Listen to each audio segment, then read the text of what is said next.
Hello, everyone. I can't say that I'm so chipper right now. It's like 2:54 in the morning, and I just got finished working on some homework that I needed to get in. And I guess it is a new day, but technically it's still RUHCUS Day 12, so whatever. Today I want to talk about kind of some family history, so to speak. And while I'm sharing this, I don't know if people are okay with it, but it is what it is, and I'm going to share what I'm going to share because I think that this is also an underlying factor on why my circumstance was what it was and why my mother turned to abusing drugs. So, I'm not sure how old I was when my mom advised my sister and I of sexual predators. And of course, that's not how she told us either. And I can't really remember how she told us, but I do remember the conversation taking place. And I do remember from that point on being alert of adult males, whether they were in the family, friends of the family, whatever.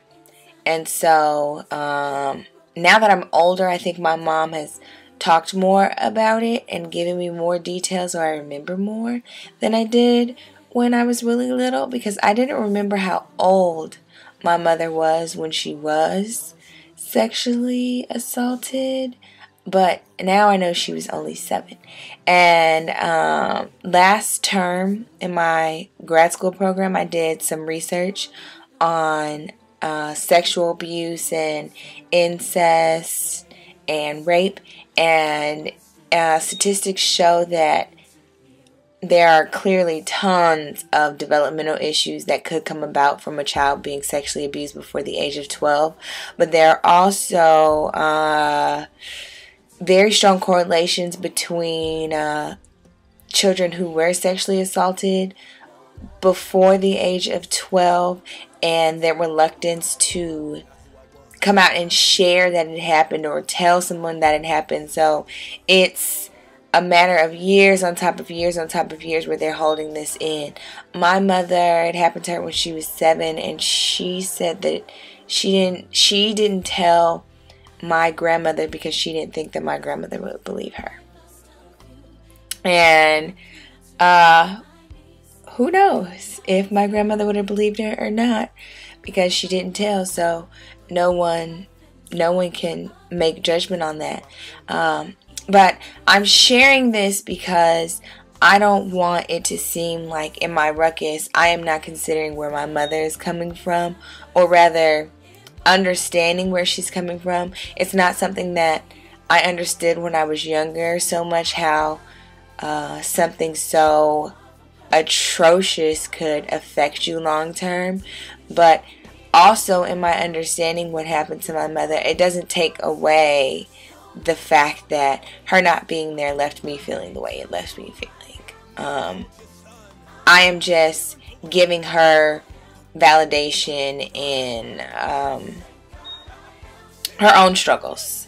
That's merely why I'm sharing that story, because her story also affects me, or it affected me. Thank God she did not let history repeat itself and not make her children feel like they couldn't come to her if something like that ever happened. And thank God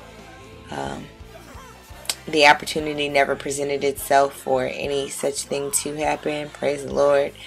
But I still have my own struggles. And for a long time, my mother would, my sister or I would come at her with, kind of accusatory, I suppose is how she took it. But really, we were just stating the facts on her not being there and how it made us feel. She would like to throw it back in there that XYZ WXAB and capital P happened to her. And until she was able to listen to me when I was telling her, this is not about you, though I respect and validate what you went through, this is about me. Because it is. And that's all I have to say. I'm about to take myself to bed.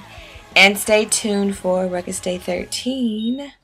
It's 3 o'clock in the morning now. So you can expect that probably tomorrow evening.